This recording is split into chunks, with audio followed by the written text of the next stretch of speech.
Captain Sarah Chun stood on the bridge of the exploration ship Endeavour and watched the stars through the big window. After 6 months of traveling through empty space, they had finally reached the edge of what humans called known space. But today something was different. "Captain, we have contact," said Officer Kim from his station. His voice was calm, but Sarah could hear the excitement underneath. "Unknown ship approaching from the port side." Sarah moved to look at the screen. There it was, a ship unlike anything humans had ever built. It was long and graceful, almost like a piece of art floating in space. The hull seemed to shine with its own light, and it moved without any visible engines or thrusters. "How big is it?" Sarah asked. "About twice our size," Kim replied. "But Captain, the strange thing is we cannot detect any energy signatures. It is like the ship is not even there, except we can see it." Sarah felt her heart beat faster. This was it, first contact with an alien species. Everything they did now would be remembered forever. She had trained for this moment her whole life. But nothing could really prepare someone for meeting beings from another world. "Open communication channels. All frequencies," she ordered. Before Kim could even touch his controls, a voice filled the bridge. It spoke perfect English, though there was something odd about the way the words sounded. "Human vessel, this is Council Prime. Valthus of the Zephyrian patrol ship Gentle Wind, we request permission to come aboard your ship. We bring greetings from the Galactic Empire." Sarah looked around at her crew. They all stared back at her with wide eyes. The alien had called their ship by name, though they had never sent any signals identifying themselves. "This is Captain Sarah Chun of the Earthship Endeavour," she replied. "You are welcome aboard our ship, Council Prime Valthus." "We thank you for your cooperation," the voice said. "We will arrive in your docking bay in 10 minutes. Please ensure your atmosphere is suitable for oxygen-breathing life forms." The communication ended, leaving the bridge in silence. "Captain," said Dr. Martinez, the ship's science officer, "how did they know we speak English? How did they know our ship's name?" Sarah shook her head. "I do not know, but we are about to find out. Kim, send word to all departments. We have visitors coming aboard. Security teams to the docking bay, but weapons stay holstered unless I give direct orders." 10 minutes later, Sarah stood in the docking bay with 5 of her crew members. She wore her best uniform and tried to look calm, even though her hands were shaking slightly. The bay doors opened to reveal the alien ship attached to their hull. It had connected without making any sound at all. A door appeared in the alien ship's hull, though Sarah could swear there had been no door there a moment before. Light poured out, and 3 figures stepped through. The aliens were tall, much taller than humans. They stood about 8 feet high and were very thin. Their skin was pale blue and seemed to glow softly. They had 4 arms instead of 2, and their faces were long and narrow with large, dark eyes. They wore robes that seemed to be made of starlight itself. The one in front stepped forward and made a gesture that might have been a bow. "I am Council Prime Valthus," he said. His mouth did not move when he spoke, but somehow the words appeared. In Sarah's mind, in perfect English, "These are my companions, Sub-Council Zeleth and Navigation Prime Corvin. We bring you greetings from the Galactic Empire and an offer of great importance to your species." Sarah tried to hide her amazement. "Welcome aboard the Endeavour, Council Prime Valthus. I am Captain Sarah Chun. This is Dr. Martinez, Officer Kim, Engineer Torres, Security Chief Davis, and Communications Officer Park." Valthus looked at each human in turn, his large eyes studying them carefully. "You are younger than we expected," he said. "But this is not unusual for developing species." "Developing species?" asked Dr. Martinez. "Yes," Valthus replied. "Your people have only recently discovered faster-than-light travel. This makes you what we call a developing species. You are like children who have just learned to walk." Sarah felt a flash of anger at the comparison, but she kept her voice level. "We have been traveling in space for over a century, Council Prime." "Indeed," Valthus said, and Sarah could hear something like amusement in his mental voice. "Chemical rockets and fusion drives.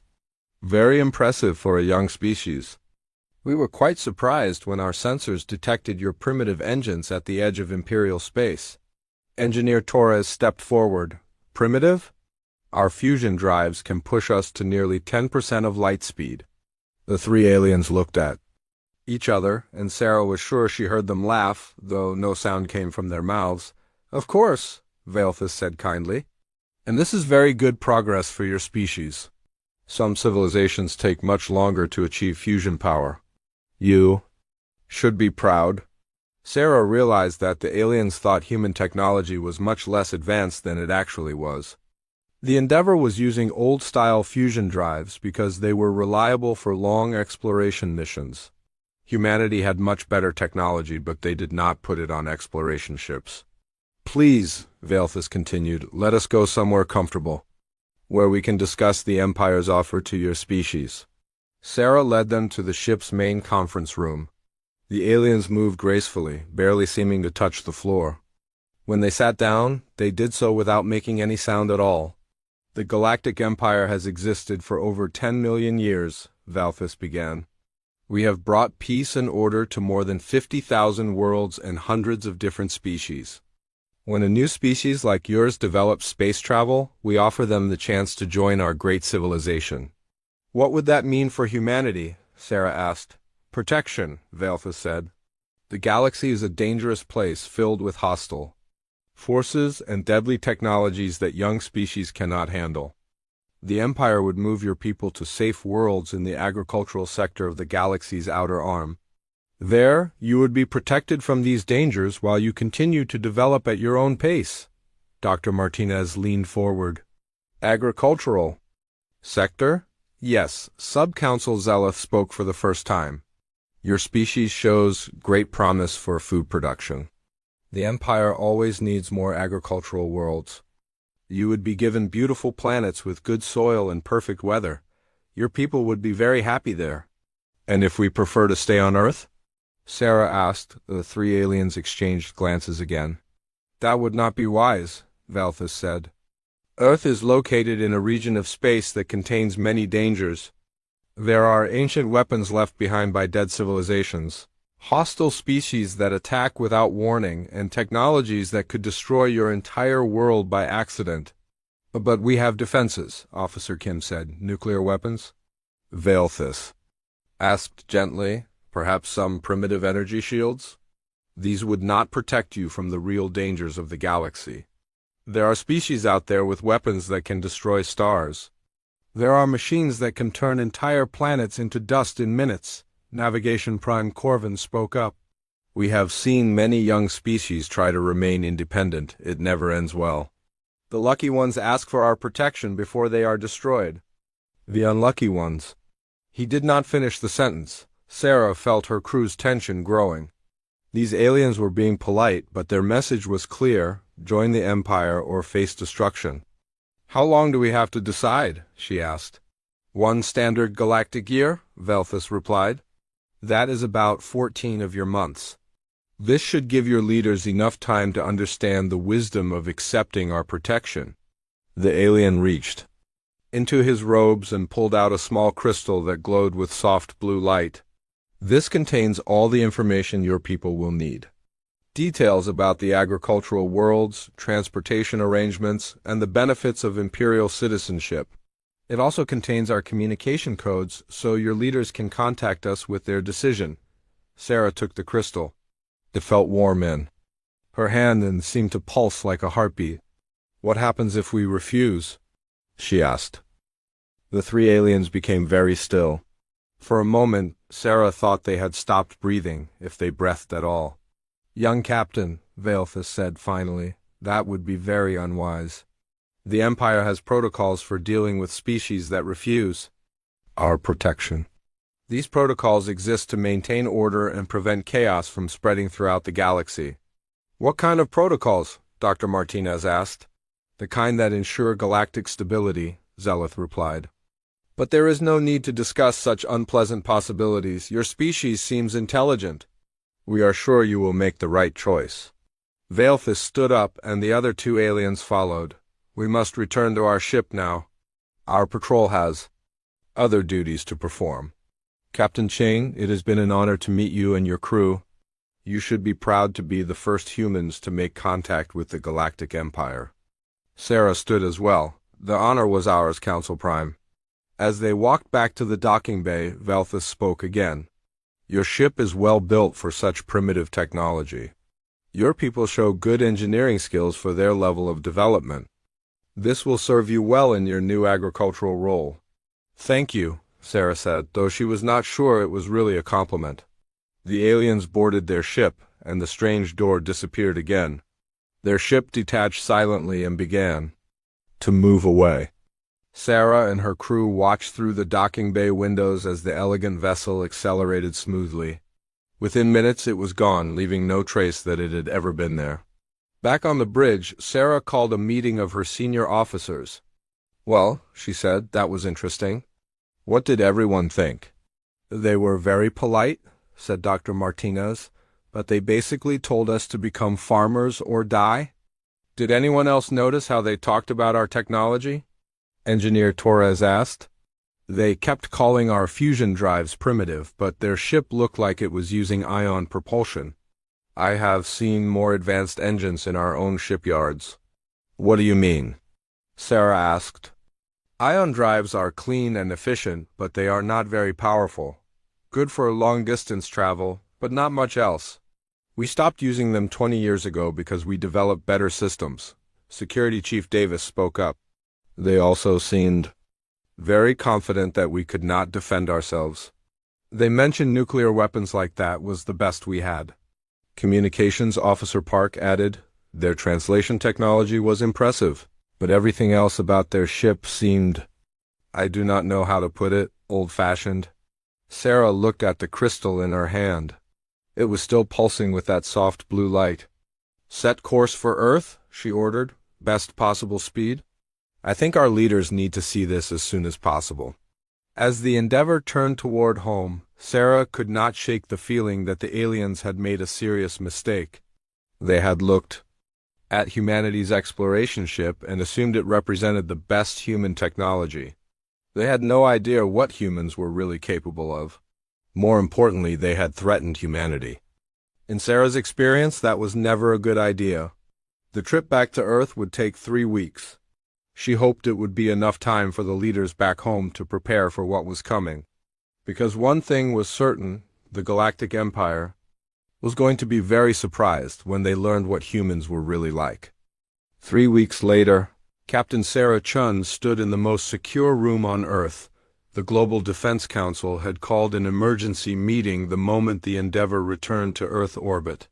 Around the oval table sat the most powerful people on the planet: President Martinez of the Americas, Prime Minister Singh of the Asian Federation, Chancellor Roberts of the European Union, and 6 other world leaders, but the real power in the room belonged to 2 people Sarah had never met before. Dr. Elena Vasquez sat quietly at the far end of the table, her dark hair streaked with gray and her eyes sharp as a blade. Next to her was Admiral James Park, a tall man with scarred hands who looked like he had seen real combat.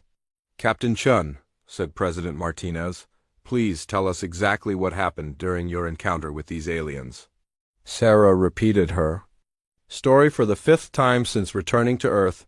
She described the Zephyrians, their ship, and their offer to relocate humanity to agricultural worlds. When she finished, the room was silent for a long moment. 14 months, said Chancellor Roberts. They gave us 14 months to abandon our home and become space farmers. Or face their protocols for maintaining galactic stability, Sarah added. They made it very clear that refusing was not really an option. Dr. Vasquez spoke for the first time. Her voice was calm and precise. Captain, you mentioned that your crew thought their technology seemed outdated. Can you explain what you mean? Sarah looked around the table. These people clearly knew something she did not. My engineer said their ship appeared to use ion propulsion. He said we stopped using ion drives 20 years ago because we developed better systems. What else did you observe about their capabilities? They had some kind of translation technology that let them speak directly into our minds. Their ship could connect to ours without making any sound. But overall, They seemed very confident that our nuclear weapons and primitive energy shields could not protect us from galactic threats. Admiral Park leaned forward. Did they scan your ship? I assume so. They knew our ship's name and that we spoke English before we told them. Dr. Vasquez and Admiral Park exchanged a look that Sarah could not read. Captain Chun, Dr. Vasquez said, what I'm about to tell you is classified. At the highest levels. You will need to sign several documents before leaving this room. Do you understand? Sarah nodded, though her heart was beating faster. The ship you took to the edge of human space was deliberately chosen for that mission, Dr. Vasquez continued. The Endeavour uses fusion drives and carries only basic defensive systems. It represents the level of technology we want other species to think we have achieved. I do not understand, Sarah said. Admiral Park spoke up. Captain, what do you know? About the Solar Defense Fleet? I know it exists. I know it protects Earth and the colonies. But I have never seen any of the ships. That is because you were not supposed to see them, Admiral Park said. The Solar Defense Fleet operates ships that are very different from the Endeavour. Dr. Vasquez, would you like to explain? Dr. Vasquez touched a control panel built into the table. The lights dimmed, and a holographic display appeared above the table center. It showed a ship that made Sarah's breath catch in her throat. The ship was massive, at least 10 times larger than the Endeavour. Its hull was black as space itself, and it had a shape unlike anything Sarah had ever seen. Instead of the smooth curves of the Endeavour, the ship was all angles and edges, like someone had built it for war. This is the CNS Indomitable, Dr. Vasquez said. Flagship of the Solar Defense Fleet. It is powered by a controlled quantum tunnel drive that can move the ship from Earth to Jupiter in 37 minutes. Sarah stared at the hologram. 37 minutes? That should be impossible. The Zephyrians think so too, Admiral Park said with a slight smile. Their ion drives need about 6 hours to make the same trip. Dr. Vasquez touched another control, and the display changed to show the ship's internal structure. The Indomitable carries weapons that can destroy a moon-sized asteroid in a single shot. Its shields can absorb the energy from a star and convert it into power for the ship's systems. How long have we had ships like this? Sarah asked. The first quantum tunnel drive was tested 12 years ago, Dr. Vasquez replied. The first combat-ready ship was launched 8 years ago. We now have 47 ships in the solar defense fleet, with more being built every month. President Martinez spoke up.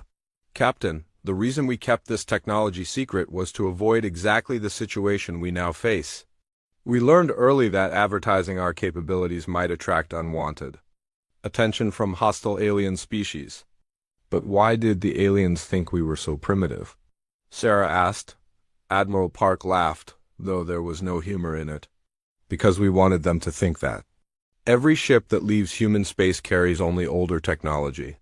Every signal we send into space is designed to make us look like we just discovered fusion power. We have been very careful to appear harmless. Dr. Vasquez changed the display again. Now it showed a comparison between the Zephyrian ship and a human warship. The differences were startling. Their ship uses ion propulsion, which is clean and efficient, but very slow, she explained. Our ships use quantum tunneling to move through folded space-time. Their weapons appear to be plasma-based, which is powerful but limited by the speed of light. Our weapons fire through dimensional rifts, so they hit their targets instantly regardless of distance. Their shields seem to be standard energy barriers, Admiral Park added. Our shields manipulate gravity itself. When their plasma beams hit our ships, the energy is redirected into hyperspace where it cannot hurt us. Sarah felt like the world was spinning around her. You are saying we are more advanced than the Galactic Empire? In some ways, yes, Dr. Vasquez said. Humans approached technology development differently than most species. Instead of focusing on elegance and efficiency, we focused on practical results and redundant systems. Admiral Park stood up and walked to the holographic display. Most alien species follow predictable technological paths. They develop along the same lines, making the same discoveries in the same order. This makes their technology powerful but also limited. Humans did not follow those paths, Dr. Vasquez continued. We developed quantum mechanics before we perfected fusion power. We discovered dimensional manipulation while other species were still using chemical rockets. Our entire approach to science has been different. Chancellor Roberts asked the question that was on everyone's mind. So, what do we do about the Zephyrian ultimatum? Dr. Vasquez and Admiral Park looked at each other again. This time, Sarah could read their expression clearly. They were looking forward to something. We decline their generous offer, Admiral Park said, politely but firmly. And when they come back with their protocols for maintaining galactic stability? Asked Prime Minister Singh. We show them what human protocols look like, Dr. Vasquez replied. The holographic display changed one more time. Now it showed the entire solar system, with small dots representing every human ship and installation. Sarah counted hundreds of defensive platforms, dozens of warships, and weapon systems she could not even identify. The Zephyrian said there, "Are hostile species out there with weapons that can destroy stars?" Admiral Park said. They were not lying. But what they do not know is that we have been preparing for those threats for years. Dr. Vasquez pointed to several dots near Jupiter. Those are our Starkiller defense platforms. If someone tries to destroy our sun, they will find it protected by gravitational field manipulators that can redirect any energy attack. These platforms. Near Mars are our early warning systems, Admiral Park added. They can detect ships entering our solar system from up to 50 light-years away. Nothing approaches Earth without us knowing about it. And this, Dr. Vasquez said, highlighting, a structure near Earth's moon, is our primary manufacturing facility. It can build a new warship in 6 days using automated systems and matter converters. Sarah realized her mouth was hanging open. She closed it and tried to think of what to say. Captain, President Martinez said, we are going to send a response to the Galactic Empire. We want you to deliver it personally. Me? Why? Because you are the one who made first contact, Admiral Park said. In their culture, that makes you our official representative. They will expect to hear from you. Dr. Vasquez handed Sarah a small device that looked like a more advanced version of the Zephyrian crystal. This contains our response to their ultimatum. It is written in their language and follows their diplomatic protocols. What does it say? Sarah asked. That humanity appreciates their offer but prefers to remain independent, President Martinez replied. We also inform them that we are capable of defending ourselves and that any attempts to force us to relocate will be met with appropriate resistance. You think they will accept that? Admiral Park shook his head. No, they will probably send a battle fleet to demonstrate their superior firepower. Imperial species always do that when younger civilizations refuse their protection. And then? Dr. Vasquez smiled, and for the first time, Sarah saw real warmth in her expression. Then we show them that their assumptions about human capabilities were incorrect. We are not going to start a war, President Martinez said quickly. But we are not going to be relocated to agricultural worlds either. Humanity will defend itself if necessary. Over the next hour, Dr. Vasquez and Admiral Park showed Sarah more details about human technology and defensive capabilities. The more she learned, the more amazed she became. Humanity had not just developed advanced technology, they had developed it in secret while making themselves appear harmless to any watching aliens. Why tell me all this now? Sarah asked. Because you are going back out there, Admiral Park said. The Endeavor will carry our response to the Empire, but this time you will not be alone. The holographic display showed Sarah's ship, but now it was surrounded by other vessels. They were much smaller than the warships, but they had the same angular design and black hulls. Escort ships, Dr. Vasquez explained. They will remain invisible until needed, but they will be there. If the Empire decides to demonstrate their displeasure with our response, you will have protection. Invisible? Quantum phase shifting, Admiral Park said. The ships exist in normal space but are shifted slightly out of phase with reality. Nothing the Empire has can detect them. Sarah looked around the table at the world leaders. They all had the same expression, determination mixed with anticipation. You want this confrontation to happen? She realized. Not want, President Martinez. Corrected, but we are prepared for it. Humanity has been isolated in this corner of the galaxy for too long. It is time for the galaxy to learn that we exist, and that we will not be pushed around. Dr. Vasquez leaned forward. Captain, the Galactic Empire has ruled for 10 million years by convincing younger species that resistance is futile. They offer protection in exchange for submission, and most species accept because they believe they have no choice. But some species might choose differently if they knew there was an alternative, Admiral Park added.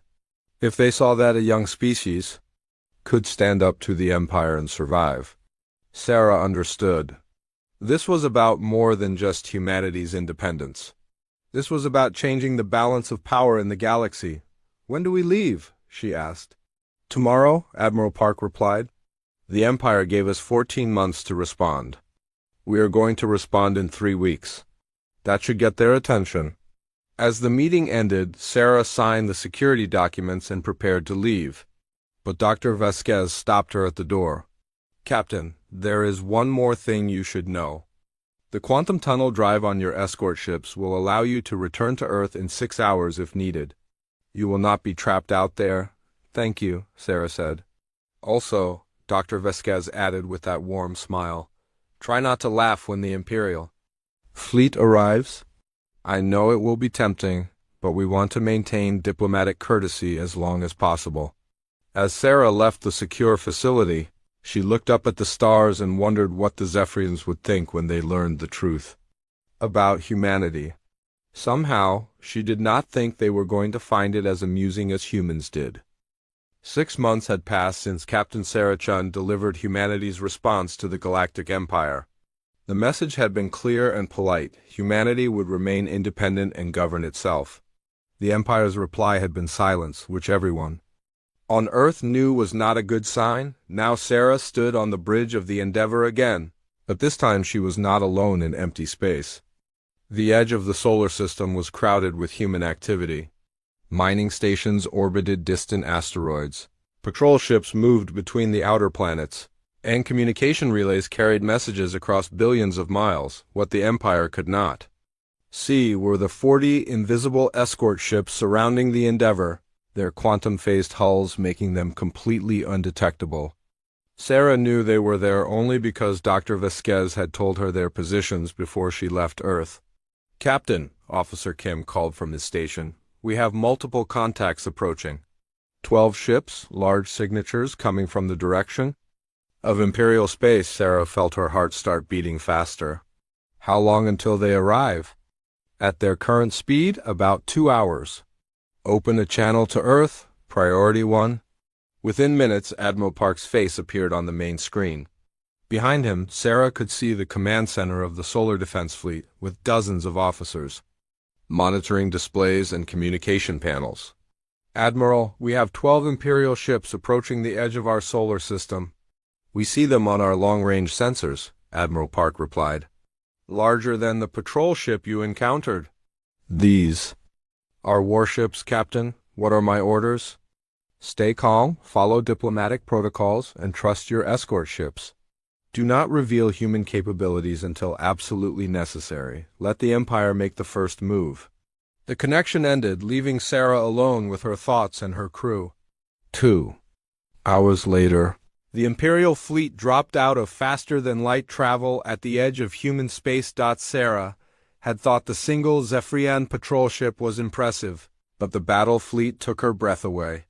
Each ship was over a mile long, with hulls that gleamed like polished metal and elegant curves that made them look more like sculptures than weapons of war.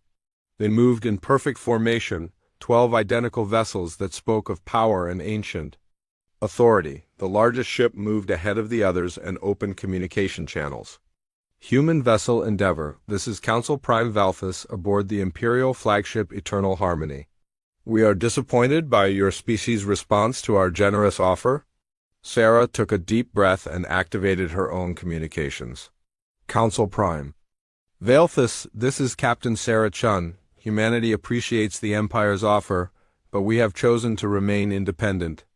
Captain Chun, we hoped your leaders would show more wisdom.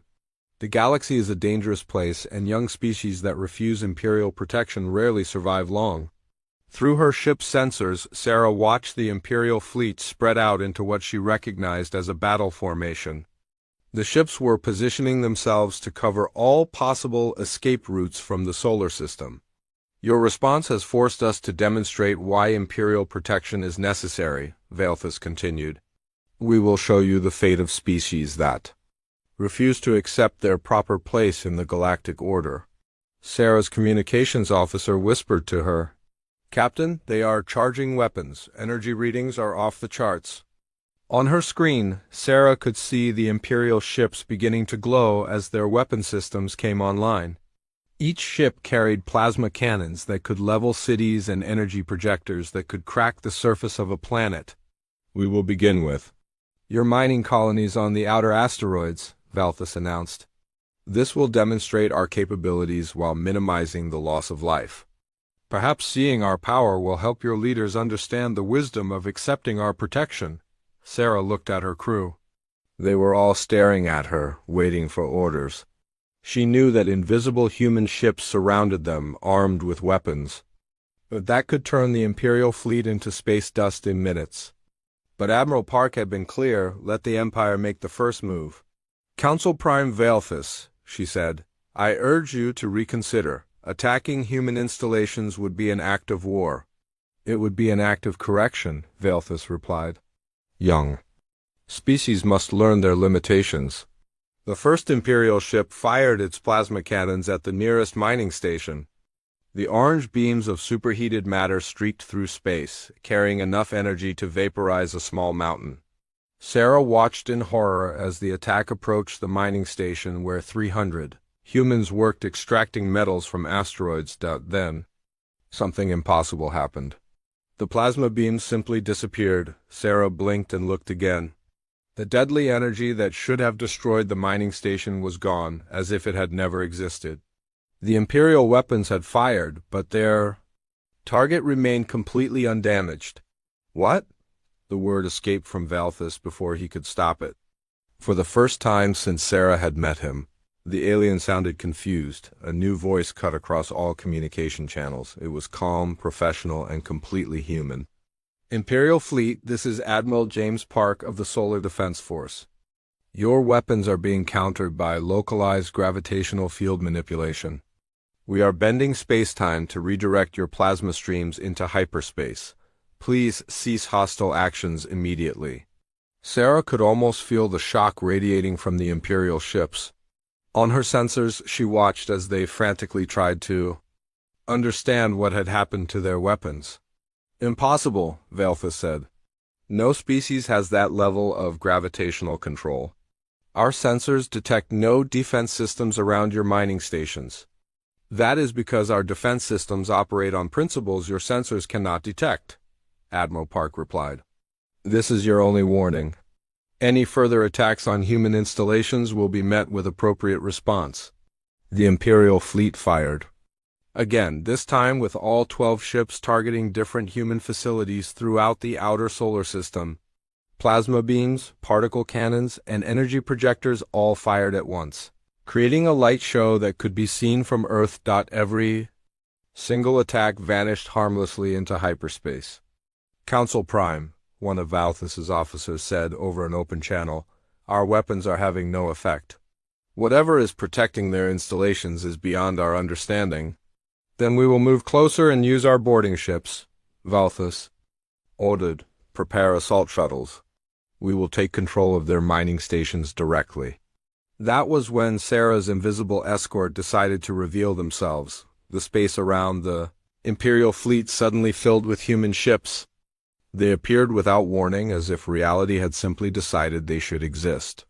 40 sleek black vessels materialized between the Imperial fleet and the human installations, their angular hulls a stark contrast to the elegant alien ships. The Imperial ships immediately tried to target the human vessels, but their sensors could not get a solid lock. The human ships seemed to phase in and out of existence, solid one moment and ghostly the next. How are they doing that? demanded Sub-Council Zelith from one of the Imperial ships. Captain Torres's voice came from the lead human escort ship. Quantum phase shifting. We exist in normal space but slightly out of phase with standard reality. Your sensors are designed to detect matter that exists fully in this dimension. Sarah watched as one of the human escort ships moved directly between two Imperial dreadnoughts. The alien ships tried to fire on it, but their plasma beams passed harmlessly through the phased hull. "This is impossible," Valthus said. "No species should have this level of technology. You have only had spaceflight for a few centuries." "Council Prime," Admiral Park's voice was patient, almost kind. "You made the same mistake that many older species make. You assume that technological development follows predictable paths." Another voice joined the conversation, this one belonging to Dr. Vasquez. "This is Dr. Elena Vasquez, head of Human Technological Development. Perhaps I can explain what you are seeing." The main screen on Sarah's bridge lit up with a technical display that was being broadcast to all ships in the area. It showed a comparison between typical alien technology and human innovations. "Most species develop technology in a linear fashion," Dr. Vasquez explained. "You master chemical propulsion, then nuclear power, then fusion, then antimatter, and so on. Each step leads logically to the next." The display showed how human technology had developed differently. Instead of following the standard path, humans had made quantum leaps in understanding that skipped entire technological generations. Humans approach science differently. We developed quantum mechanics before we perfected chemical rockets. We discovered dimensional manipulation while we were still using steam engines on our home planet. Our entire technological base is built on principles that most species do not discover for millions of years. On the screen, the differences became clear. While the Empire had spent eons perfecting plasma weapons and ion drives, humans had jumped directly to technologies that manipulated the fundamental forces of reality. "Your plasma weapons are very impressive," Dr. Vasquez continued, "but they are still just directed energy. Our defensive systems redirect that energy by folding space around our installations. The energy goes somewhere else entirely." "Your ships are beautiful and efficient," Captain Torres added, "but they are limited by the physics of normal space. Our ships can phase in and out of reality itself." Navigation Prime Corvin spoke up from one of the Imperial ships. "Even if this is true, you are still just one species. The Empire has thousands of member civilizations. You cannot stand against all of us." Admiral Park's voice carried a hint of amusement. "Council Prime Corvin, how many of those thousands of civilizations joined the Empire willingly?" There was a long pause before Valthus answered. "All species are offered the choice to join peacefully. After you demonstrate your superior firepower," Sarah said. "After you show them that resistance is futile." "It maintains order," Zelith protested. "The galaxy has been peaceful for millions of years because of Imperial authority." "Peaceful? For whom?" Dr. Vasquez asked. "For the species that have been relocated to agricultural worlds? For the civilizations that have been reduced to providing raw materials for Imperial use?" Sarah watched the Imperial ships on her sensors. They had stopped trying to attack and were now just floating in space, their weapons powered down. She could imagine the confusion and fear aboard those elegant vessels. "What do you want from us?" Valthus asked finally. "Nothing," Admiral Park replied. "We want you to leave human space and return to your empire. We want you to report that humanity has declined your offer and is capable of defending itself." "And if we refuse?" This time it was Captain Torres who answered. "Then we will show you what human weapons can do when we are not just defending ourselves." One of the human escort ships moved away from the others and approached a large asteroid floating nearby. Sarah watched as the ship fired a single beam of crackling blue energy. The asteroid, which had been roughly the size of a city, simply ceased to exist. There was no explosion, no debris field. One moment it was there, and the next it was gone. "Matter dissolution beam," Dr. Vasquez explained calmly. It breaks down atomic bonds at the quantum level. Very clean, very efficient. The Imperial fleet drew back in formation, clearly shaken by the demonstration. You would attack the Empire? Valthus asked. Only if attacked first, Admiral Park replied. Humanity prefers peace, but we will defend ourselves if necessary. We suggest you report this encounter to your superiors and recommend that they leave us alone. Sarah could see the Imperial ships beginning to power up their faster-than-light drives. The demonstration had clearly convinced them that humanity was not the harmless species they had thought. This is not over, Valthus said. The Empire has dealt with rebellious species before. Council Prime, Sarah said, I suggest you think carefully about your next move. You came here expecting to intimidate a primitive species into submission. Instead, you found a civilization that can make your weapons useless and your ships invisible to your sensors. What does that tell you about our other capabilities? The Imperial flagship was the first to jump to faster-than-light travel, followed quickly by the rest of the fleet. Within minutes, the edge of human space was quiet again. Well done, Captain, Admiral Park said over the communication channel. Return to Earth for debriefing. As the Endeavour turned toward home, Sarah looked out at the stars and wondered what the Empire's next move would be. She suspected that humanity had just changed the balance of power in the galaxy, whether they wanted to or not. The invisible escort ships vanished again, returning to their patrol routes throughout the solar system. To any watching sensors, it would appear that humanity had defeated an Imperial battle fleet with a single exploration ship. Sarah smiled as she realized that the Empire's biggest mistake had been underestimating humanity. It was a mistake they would not make again, but by then it might be too late to matter. 2 weeks after the Imperial fleet retreated from human space, Captain Sarah Chun received new orders that surprised her. Instead of returning to exploration duties, she was assigned to command the CNS Indomitable, the flagship of the Solar Defense Fleet. The massive warship was unlike anything she had ever seen, and walking through its corridors made her feel like she was inside a living weapon. Dr. Elena Vasquez met her in the ship's main briefing room. The walls were covered with displays showing the entire galaxy, with thousands of points of light representing different star systems and civilizations. Captain, Dr. Vasquez said, we have a problem. 3 days ago, our long-range sensors detected a massive Imperial fleet gathering at the edge of their space. Over 200 ships, including some we have never seen before. Sarah looked at the tactical display. The Imperial fleet was enormous, stretching across several light-years of space. They are preparing for war. Yes, but not just with us. Our intelligence networks have intercepted Imperial communications. They are calling this a galactic stability operation. They plan to make an example of humanity that will prevent other species from getting similar ideas about independence. Admiral Park's image appeared on the main screen from his command center on Earth. Captain Chun, the situation has become more complex than we expected. The Empire is not just sending warships. They are mobilizing their entire military structure. What does that mean? Sarah asked. Dr. Vasquez touched a control in the display. Change to show different types of Imperial ships.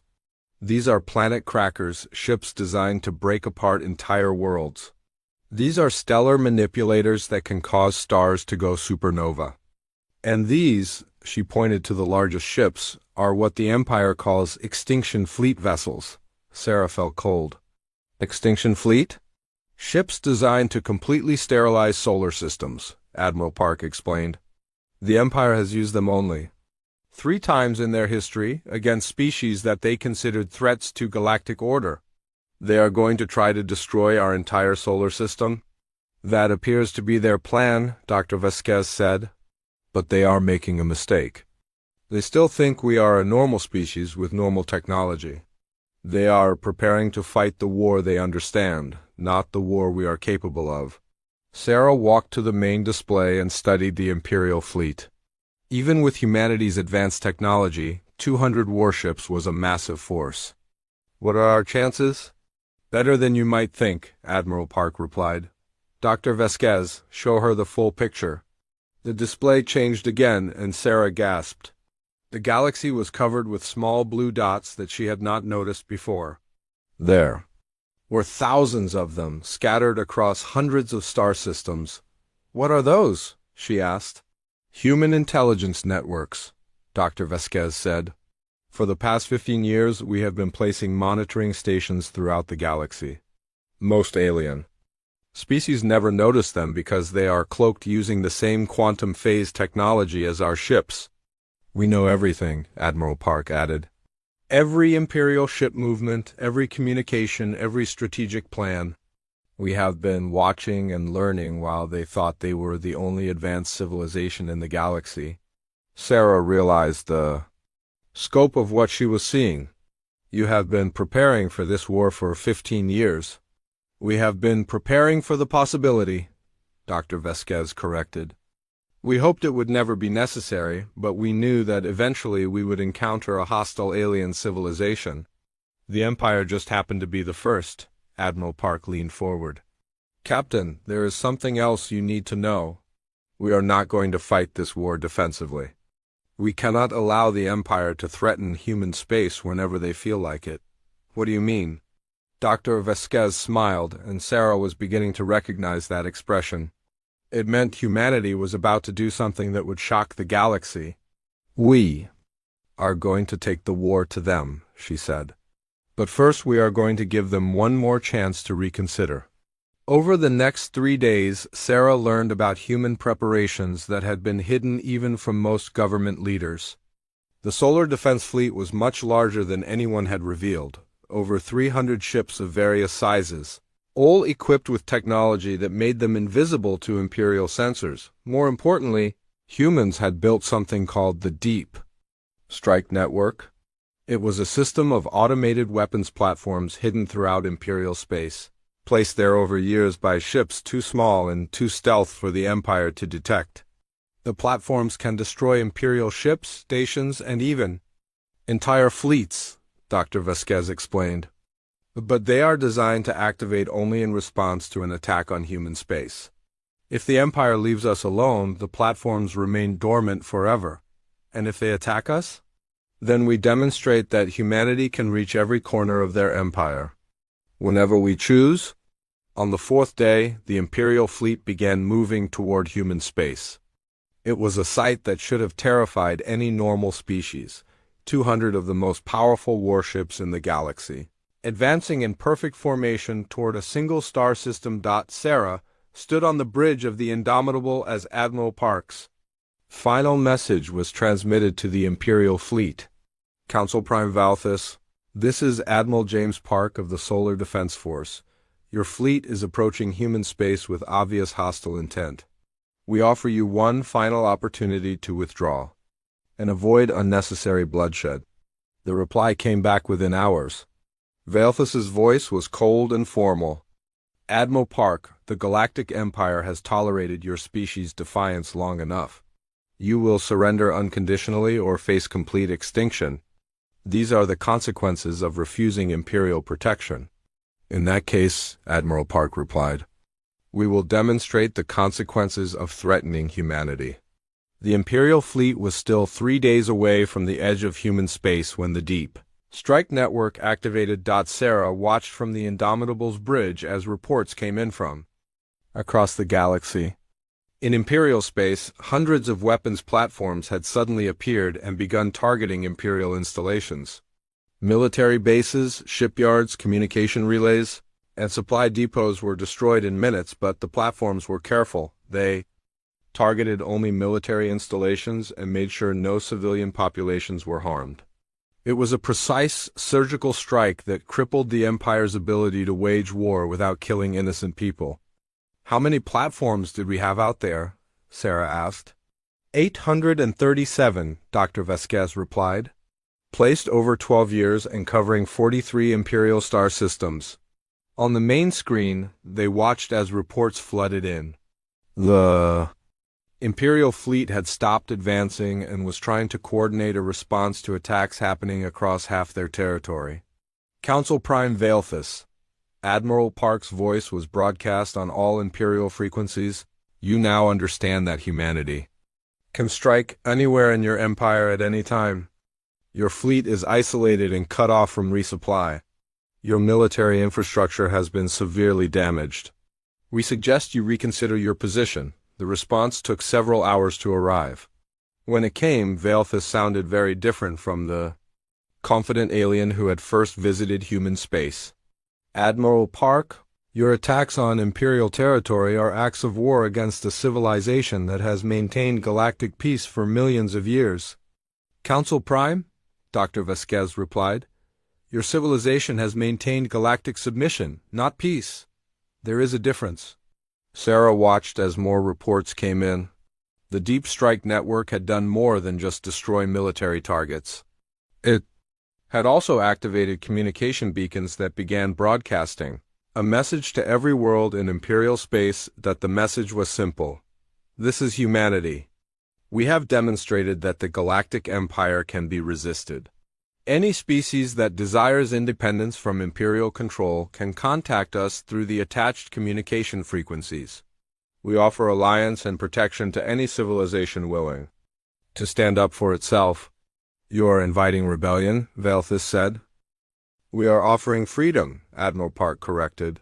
Something your empire has denied to countless species for millions of years. Over the next day, something unprecedented happened in Imperial space. Worlds that had been under Imperial control for millennia began declaring independence.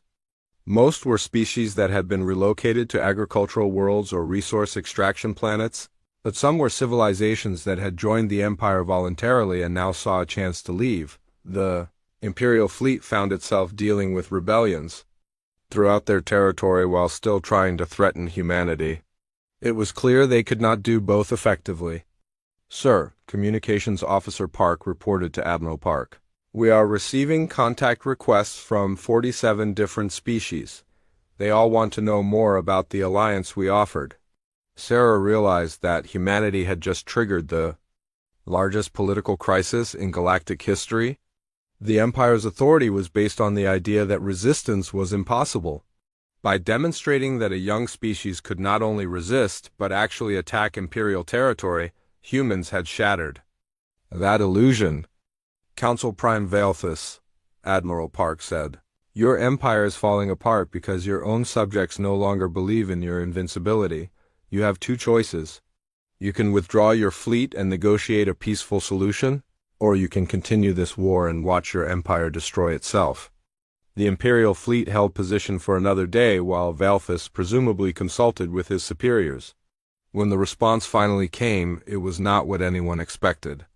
Admiral Park, the Imperial Council has authorized me to negotiate a ceasefire. Sarah looked at Dr. Vasquez in amazement. They are surrendering? Not surrendering, Dr. Vasquez said.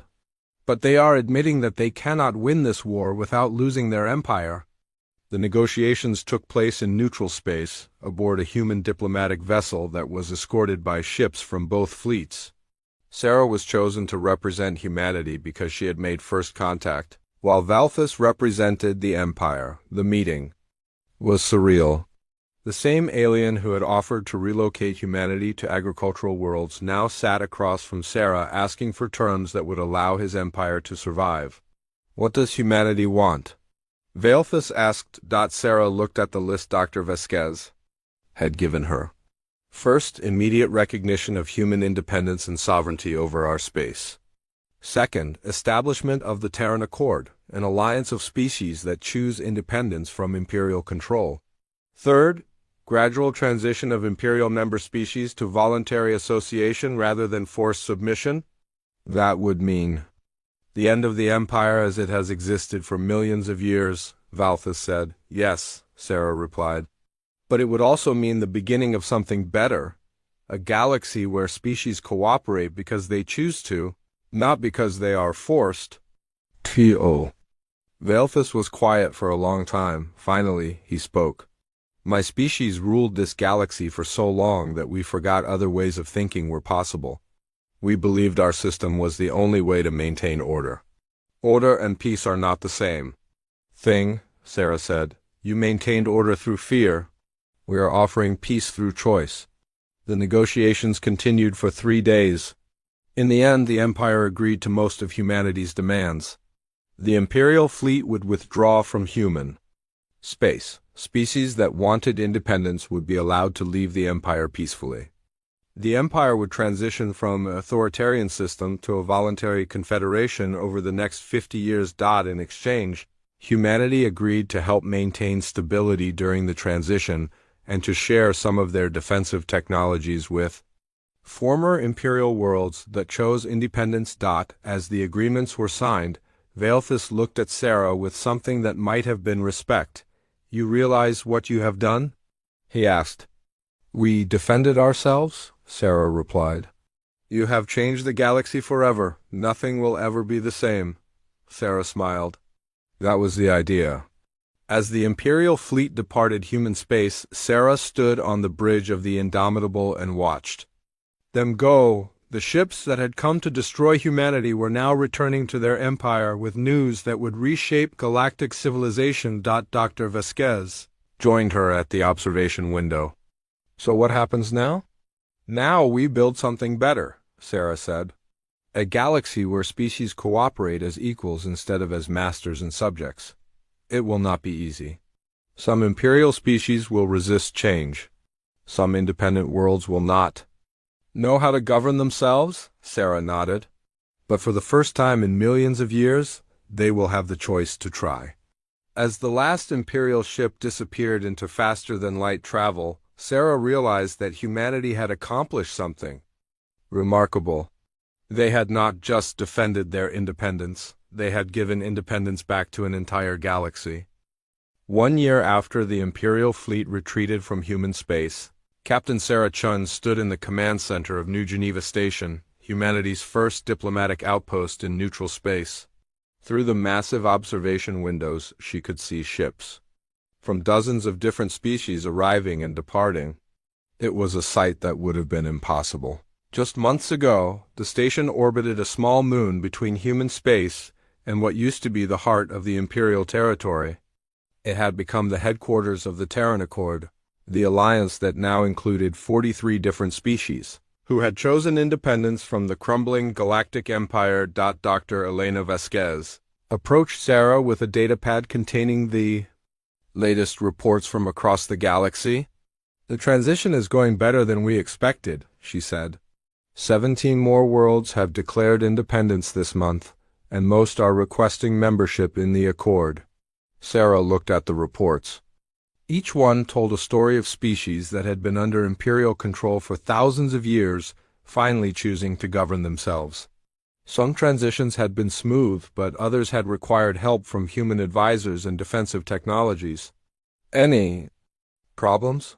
Sarah asked. "A few. The Kralik system is having trouble organizing their government. They have been ruled by imperial governors for so long that they do not remember how to make their own decisions. And the Venturi Trade Federation is asking for help with defense systems. Apparently, some imperial hardliners are still trying to force them back into submission." Through the window, Sarah watched as a sleek Zephyrian ship docked with the station. Council Prime Valthus had become an unlikely ally, working with humanity to help other species through the transition to independence. His own people had embraced the change, combining their natural elegance with human innovations to create technologies that neither species could have developed alone. "The Zephyrians are here for the monthly council meeting," Dr. Vasquez noted. "Valthus says he has news about the Imperial core worlds." An hour later, Sarah sat in the main conference room with representatives from 20 different species. The diversity was amazing, beings of every size, shape, and color imaginable. Some breathed oxygen like humans, others required different atmospheric mixes. Some communicated through sound, others through light patterns or electrical fields. What they all had in common was their choice to be independent. Valthus stood at the head of the table, his tall form graceful as always. "Friends, I bring news from the Imperial core worlds. The transition there is accelerating faster than anyone expected." He activated a holographic display that showed the central region of the galaxy, what had once been solid Imperial territory. was now a patchwork of independent worlds, voluntary confederations, and small alliances. The Imperial Council has officially dissolved itself, Velthus announced.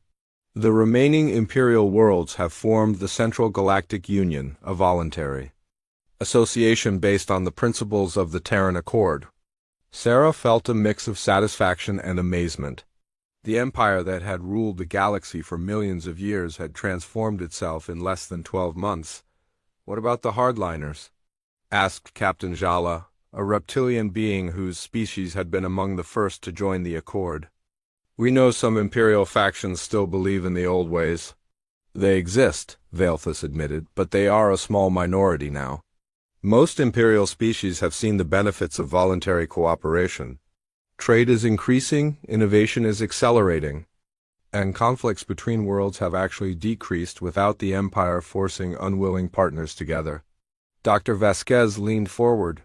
"Speaking of innovation, we have completed the first joint research project between human and Zephyrian scientists. The results are remarkable." The holographic display changed to show a new type of spacecraft. It combined the quantum tunnel drives that humans had developed with Zephyrian spatial folding technology and power systems from 3 other Accord species. "This ship can travel from one end of the galaxy to the other in 6 hours," Dr. Vasquez explained. "More importantly, it can carry diplomatic teams, emergency supplies, or defensive systems to any Accord member that needs help."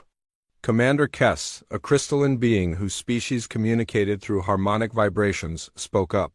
"The Accord fleet will make it possible to maintain peace without the Empire's threats and intimidation." Sarah looked around the table at the faces of beings who represented dozens of different worlds and ways of thinking. 6 months ago, most of them had been subjects of the Empire, relocated to agricultural worlds or resource extraction planets. Now they were partners in building something entirely new. "There's something else we need to discuss," Sarah said. "Our long-range exploration teams have made contact with species beyond the former Imperial borders. Apparently there are other galactic powers out there, and some of them are not friendly." The room became very quiet. Admiral Park's image appeared on the main screen from his command center on Earth. 3 days ago, our deep space monitoring stations detected a massive fleet approaching from the Andromeda sector, he reported. "Initial analysis suggests they belong to something called the Hegemony. From what we can determine, they are a militaristic alliance that conquers other civilizations and forces them into slavery." Velthus looked concerned. The Empire knew of the Hegemony but avoided contact with them. They are said to be even more ruthless than the Empire ever was. "How large is their fleet?" asked Captain Jala. "Over 1,000 ships," Admiral Park replied. "Much larger than anything the Empire ever assembled. And their technology appears to be different from anything we have encountered." Sarah felt the old familiar tension of an approaching threat. "How long until they reach Accord space?" "At their current speed, about 6 months." Dr. Vasquez looked at the assembled representatives. "This is exactly why the Accord was necessary. No single species, not even humanity, can handle threats of this magnitude alone. But together, with our combined technologies and resources, we have options." Over the next several hours, the Council discussed their response to the Hegemony threat. Some representatives wanted to try diplomatic contact. First, others argued for immediate military preparation. A few suggested hiding and hoping the Hegemony would pass by their region of space. Sarah listened to the debate and realized how much had changed since her first encounter with the Empire. Instead of one species making decisions for everyone else, dozens of civilizations were working together to find the best solution. "I have a proposal," she said finally. "We do all 3. We prepare our defenses, we attempt diplomatic contact, and we make plans to evacuate civilian populations if necessary. But most importantly, we do it together." The vote was unanimous. Over the following months, Sarah watched as the Terran Accord transformed from a loose alliance into a true galactic confederation. Human defensive technologies were shared with all member species, while alien innovations enhanced human capabilities in return. the Zephyrians, contributed their mastery of spatial manipulation. The Kraliks provided advanced materials that could withstand any known weapon. The Venturis shared their expertise in logistics and supply management.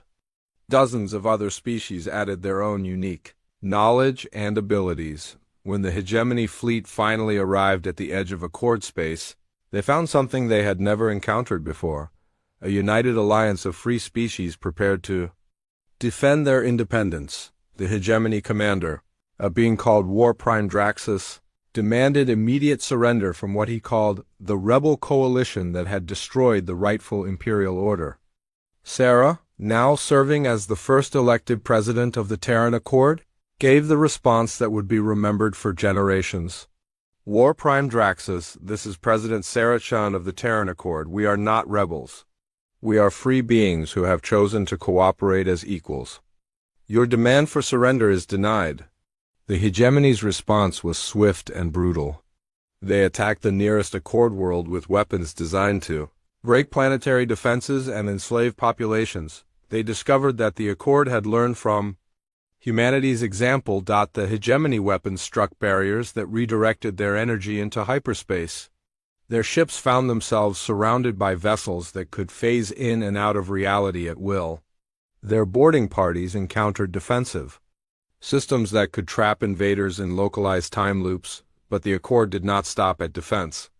Using the combined knowledge of dozens of species, they had developed new technologies that amazed even human scientists. Zephyrian spatial folding allowed Accord ships to attack from multiple dimensions simultaneously. Kraliks materials made it possible to build weapons that fired concentrated gravity waves. Venturi logistics networks ensured that Accord forces could be resupplied instantly across vast distances. The war lasted only 3 weeks. When it ended, the Hegemony had lost half their fleet and their entire command structure. War Prime Draxus found himself facing the same choice the Empire had been given: negotiate or face complete destruction. Unlike the Empire, the Hegemony chose to fight to the end. It was a mistake they did not survive to regret. Standing on the bridge of the new flagship Liberty, Sarah watched as the last Hegemony ship was either destroyed or surrendered. The Accord had won its first major war, but more importantly, it had proven that free species working together could overcome any threat. Dr. Vasquez joined her at the observation window. "What are you thinking about?" "About that first day when the Empire offered to relocate us to agricultural worlds," Sarah replied. "They thought they were being generous, offering protection to a primitive species. And now?" Sarah smiled as she watched Accord ships from dozens of different species working together to secure the captured Hegemony vessels. Now, the galaxy has learned that freedom is worth fighting for, and that cooperation is stronger than domination. A year later, Sarah stood once again in the conference room of New Geneva Station. But now the table was much larger, and it held representatives from over 200 different species. The Terran Accord had grown beyond anything its founders had imagined. Some members were former imperial worlds that had chosen independence. Others were species that had been liberated from Hegemony control. Still others were civilizations that had heard about the Accord and traveled vast distances to join an alliance of free beings. "The quarterly reports show remarkable progress," Dr. Vasquez announced to the Assembly. "Trade between member worlds has increased by 300%. Scientific collaboration has led to breakthroughs that are revolutionizing technology across the galaxy. And most importantly, we have not had a single war between member species." Captain Jala, now serving as the Accord's Minister of Defense, added her own report. "Our defensive capabilities continue to improve. The new fleet designs combine technologies from 15 different species. Any hostile force that threatens Accord space will find us more than ready."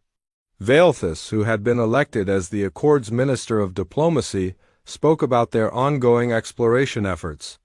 "Our long-range scout ships have made contact with 3 more galactic civilizations. 2 have expressed interest in trade agreements. The 3rd is asked to join the Accord directly. Sarah looked around the room at beings who represented hundreds of different worlds and ways of life. Each species had brought something unique to the Alliance: technologies, perspectives, resources, or simply the experience of surviving in a dangerous galaxy. "When I first met the Empire," she told the Assembly, "they warned us about the dangers of independence.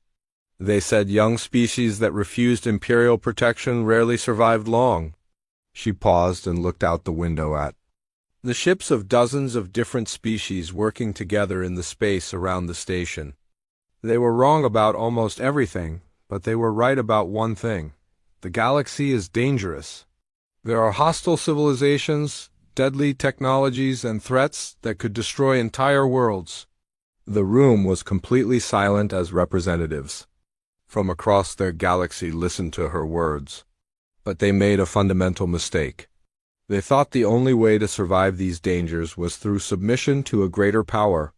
They never considered that free beings working together might be stronger than any empire built on fear and domination. Sarah smiled as she looked at the faces around the table, some familiar like humans and Zephyrians, others so alien that communication required technological assistance. Today, the Terran Accord includes worlds from one end of the galaxy to the other. We have turned former enemies into allies, former subjects into partners, and former isolation into cooperation. We have proven that freedom is not just worth fighting for, it is worth building something better together. The applause that followed was unlike anything heard before in galactic history. It was the sound of hundreds of different species, with different ways of expressing approval, all celebrating the same idea. That cooperation between equals was stronger than domination by superiors. As the meeting ended and representatives began returning to their ships, Sarah remained at the window, watching the bustling activity around the station. Ships from dozens of worlds carried diplomats, scientists, traders, and explorers to every corner of the galaxy. Dr. Vasquez joined her one last time. "Do you ever wonder what would have happened if we had accepted the Empire's original offer?" Sarah thought about it for a moment. "We would be farmers on some distant agricultural world, growing food for an empire that treated us like children. We would never have discovered what we were truly capable of. And the galaxy? Still living under imperial rule, still believing that submission was the only path to survival." They stood together in comfortable silence, watching as a group of young beings from different species worked together to load supplies onto a ship bound for a newly independent world that needed help establishing its government. "You know what the best part is?" Sarah said finally. "What?" "The Empire was right about one thing. They said we were like children who had just learned to walk." She smiled as she watched the diverse group of young beings laughing together despite their different languages and customs. They just never realized that children who learn to walk eventually learn to run, and run faster than anyone who has been sitting still for millions of years. As the Liberty prepared to depart New Geneva Station for another diplomatic mission, Sarah looked back at the station one more time. It had started as humanity's first outpost in neutral space. Now it was the heart of a galactic civilization, built on freedom, cooperation, and the radical idea that different species could work together as equals. The Galactic Empire had laughed at humanity's warning that they would not submit to imperial authority. They had thought it was the threat of a primitive species that did not understand its place in the galactic order. They had been right about it being a warning. They had just been wrong about who was really in danger. Captain Sarah Chun looked out of her transport ship window at the broken skyline of New Tokyo. 3 months ago, those buildings had been burning. Now they stood half rebuilt, covered in strange alien metal that gleamed in the morning sun. The metal came from the Zephyrian Coalition, humanity's new protectors. Sarah's hands gripped the controls tighter than they needed to. She was flying a supply run to Sector 7, carrying food and medical supplies.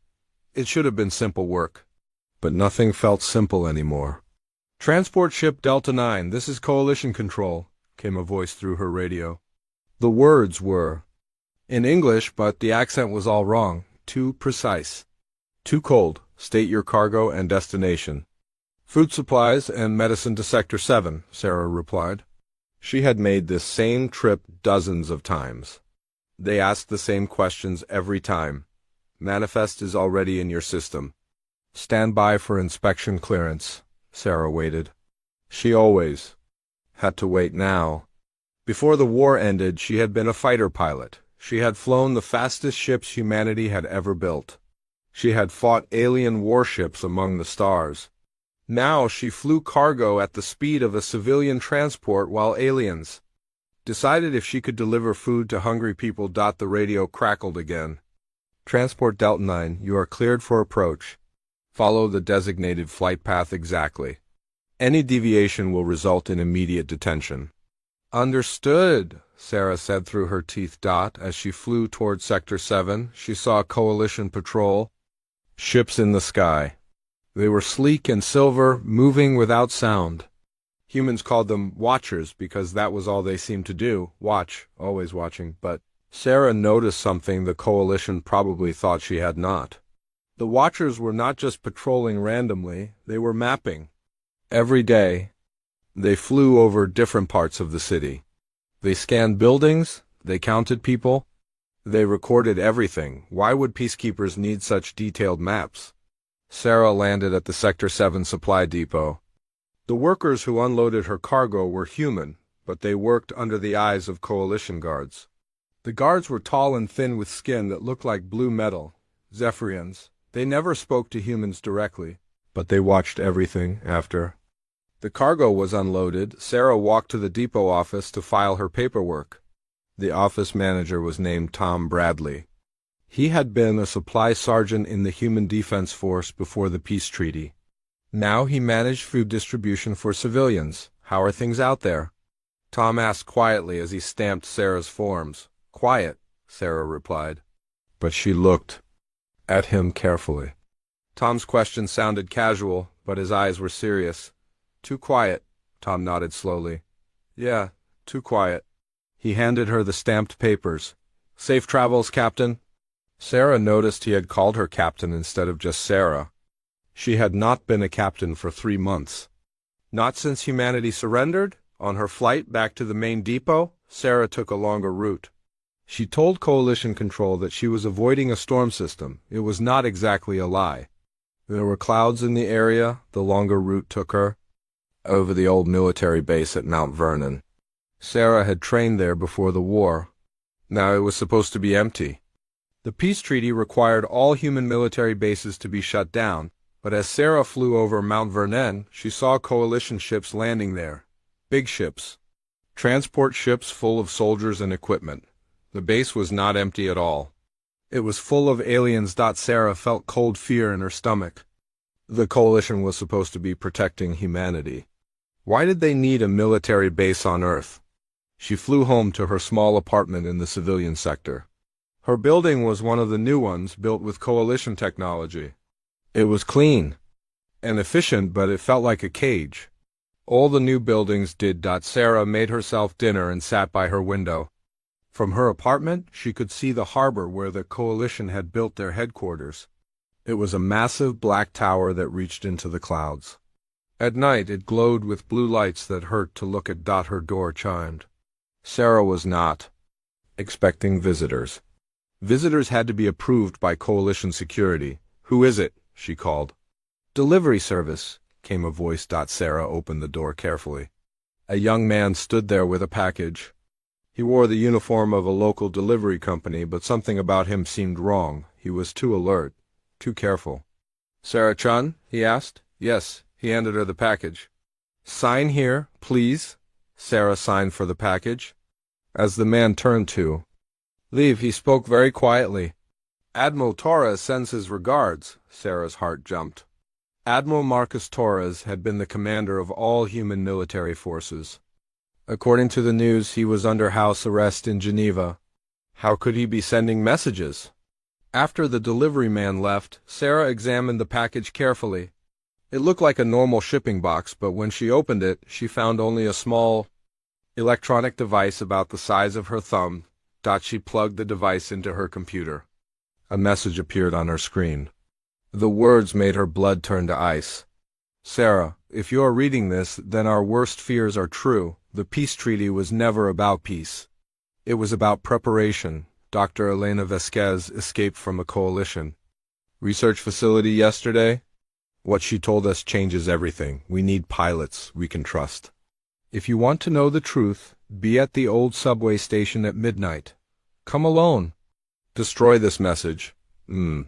Sarah stared at the screen for a long time. Dr. Elena Vasquez was one of Earth's best scientists. She had been studying alien biology before the war ended. After the peace treaty, she had volunteered to work with the coalition on joint research projects. Sarah had not heard anything about her for weeks. Sarah deleted the message and destroyed the device. She spent the evening thinking about what to do. Part of her wanted to ignore the message. Life under coalition rule was not free, but it was safe. She had food and shelter. The war was over, but another part of her remembered what it felt like to fly free among the stars, to fight for something she believed in, to be more than just a delivery driver for alien masters. At midnight, Sarah put on dark clothes and walked to the old subway station. The subway system had been damaged in the war and never repaired. The coalition preferred people to use their transport systems instead. The station was dark and empty. Sarah waited in the shadows, wondering if she had made a mistake. Sarah, she turned. A figure stepped out of the darkness. It was Admiral Torres. He looked older than she remembered and tired, but his eyes were still sharp. "Admiral," Sarah said, "how did you get here?" "I thought you were under arrest." "House arrest?" Torres smiled grimly. "They think humans are too stupid to escape from a locked room." They were wrong. Another figure emerged from the shadows. It was a woman with dark hair and serious eyes. She looked frightened but determined. "Sarah, this is Dr. Elena Vasquez," Torres said. "Elena, tell her what you told me." Dr. Vasquez stepped forward. Her voice shook as she spoke. "The coalition is not here to protect us. They are here to study us. And when they learn everything they need to know, they are going to kill us all." Sarah felt the world spin around her. "What do you mean?" "The peace treaty was a trap," Dr. Vasquez continued. "The coalition did not defeat us in battle. They won through deception. They pretended to want peace while they studied how humans fight, how we think, how we adapt." "But why?" Sarah asked. "Because we scared them," Torres said. "In 3 years of war, humans developed new tactics and technologies faster than any species the coalition had ever encountered. We fought in ways they could not predict. We adapted to their weapons and strategies almost instantly." Dr. Vasquez nodded. "I worked in their research facility for 2 months. I saw the reports. The coalition has conquered dozens of worlds. They have defeated hundreds of different species. But none of those species fought like humans do. The other species were predictable," Torres explained. "They followed logical patterns. They used traditional strategies. But humans do impossible things when they are desperate. We break rules, we improvise. We sacrifice everything to survive. So they decided to eliminate the threat," Dr. Vasquez said. "The peace treaty gave them time to study us and plan our destruction. They have been mapping our cities, counting our population, and learning our weaknesses." Sarah thought about the watchers flying over the cities every day, the detailed scans, the questions about cargo and destinations. "How long do we have?" Dr. Vasquez looked at Torres. He answered for her. "According to the documents Elena saw, Phase 2 begins in 72 hours. Phase 2? The final solution," Torres said. "Simultaneous attacks on all major population centers. They will make it look like terrorist attacks. Then they will declare martial law and begin moving humans to safety centers, but the safety centers are really extermination camps." Sarah felt sick. How many people know about this? "Not enough," Torres admitted. "The coalition has been very careful. They control all official communications. Most humans believe the peace is real. But some of us never believed it," Dr. Vasquez said. military officers who went into hiding instead of surrendering, scientists who refused to work with the coalition, civilians who noticed too many strange things. "We need pilots," Torres said, looking at Sarah. "People who can move quickly and quietly. People who can fight when the time comes." Sarah looked at both of them. 3 months ago, she had been ready to die fighting for humanity's freedom. Then the peace treaty was signed, and everyone told her the war was over. Now she learned that the war had never really ended at all. "What do you need me to do?" she asked. Torres smiled for the first time since she had seen him. "What you do best, Captain, fly." As they talked in the darkness of the abandoned subway station, none of them noticed the small coalition surveillance drone hovering silently outside the entrance. Its cameras recorded everything. Its sensors picked up every word. But the drone's operators were not expecting to analyze the recording until the next day. By then, it might be too late to stop what Sarah Chun and her fellow humans were about. To begin, the peace treaty had been a trap. But sometimes traps can catch the wrong prey. Dr. Elena Vasquez sat in the abandoned subway car and opened her stolen datapad. The screen glowed blue in the darkness. Admiral Torres and Captain Sarah Chun moved closer to see what she was about to show them. "I need to tell you everything," Elena said. Her hands shook as she touched the screen. "What I saw in their facility will give you nightmares. But you need to know." Sarah looked around the empty subway station. "Are we safe here?" "For now," Torres replied. "This place has been dead for months, but we cannot stay long." Elena pulled up the first file. It showed a map of human space with red dots marking every colony and outpost. This is what they call the human problem. Every red dot represents a place where humans live. "There are so many," Sarah whispered. 47 major colonies. 312 smaller outposts. 8 billion people on Earth alone, Elena read from the file. "The coalition has been counting us like cattle." She opened another file. This one showed videos of human soldiers fighting during the war. Sarah recognized some of the battles. She had been in several of them. "Watch this," Elena said. She played a video of human Marines defending a space station. The Marines were outnumbered 10-1, but they kept fighting. They used broken equipment as weapons. They set traps in the corridors. They never gave up.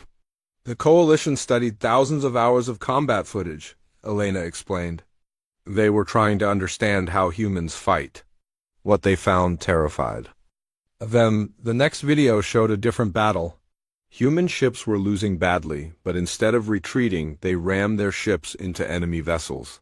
Some human captains set off their own reactors to destroy coalition fleets. Every other species the coalition conquered followed predictable patterns, Elena continued. When they were losing, they would surrender. When they were outnumbered, they would retreat. When they were defeated, they would accept occupation. Torres nodded grimly. "But humans do not follow those patterns." "Exactly," Elena said. She opened another file full of coalition reports. "Listen to this. It is from their Military Analysis Division. Human combat effectiveness increases exponentially when facing extinction-level threats. Unlike previous conquered species, humans demonstrate complete disregard for personal survival when protecting their community. This makes them unpredictable and extremely dangerous." Sarah felt a cold chill. "They are afraid of us." "More than afraid," Elena replied. "They are terrified." The coalition has conquered over 200 different species across the galaxy. Some were stronger than humans. Some were smarter. Some had better technology. But none of them fought like we do. She showed them a comparison chart. The average war against other species lasted 6 months. The coalition would demonstrate superior firepower. The enemy would realize they could not win, and they would surrender. Then the coalition would place them under protective governance and slowly integrate them into their empire. "How long did our war last?" Sarah asked, though she already knew the answer. 3 years, Torres said. "And we were still fighting when they offered the peace treaty," Elena nodded. "That is what scared them most.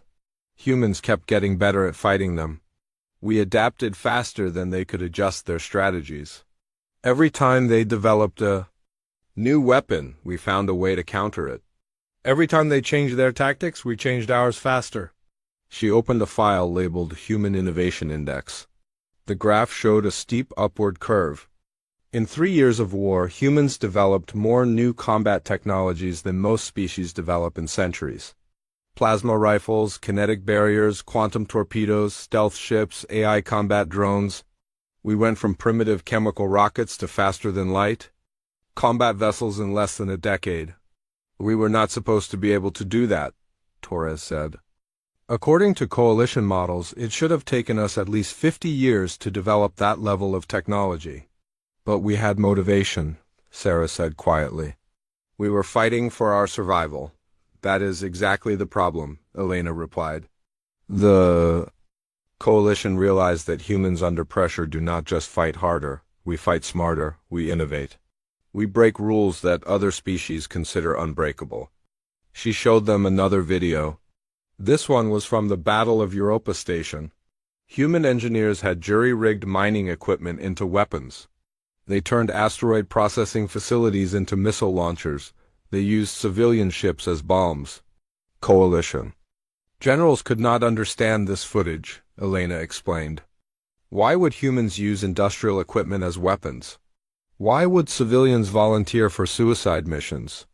Why would engineers spend days without sleep to build improvised bombs? Because we were protecting our homes, Sarah said. Yes, but the coalition does not think that way, Elena replied. In their society, individuals exist to serve the collective. Personal sacrifice for others is rare. Spontaneous innovation under pressure almost never happens. They follow orders. They use approved equipment. They stick to established tactics. Torres leaned back against the subway wall, so they decided we were too dangerous to leave alive. Elena nodded sadly. The peace treaty was never about ending the war. It was about buying time to plan our complete elimination. Look at this. She opened the file labeled Final Solution Protocol. Sarah felt sick as she read the contents. Phase 1 was the peace treaty itself, Elena explained.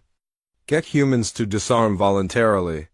Place coalition forces in all major population centers. Map human settlements and defenses. Study human psychology and weaknesses. Phase 2 is scheduled to begin in 71 hours now, Torres added. Simultaneous. Attacks on all major human colonies and Earth cities. They will use human-made weapons to make it look like terrorist attacks. Phase 3 is population relocation, Elena continued. Survivors will be moved to secure facilities for protection and counseling, but the facilities are actually processing centers. Processing for what? Sarah asked, though she feared the answer. Termination, Elena said simply.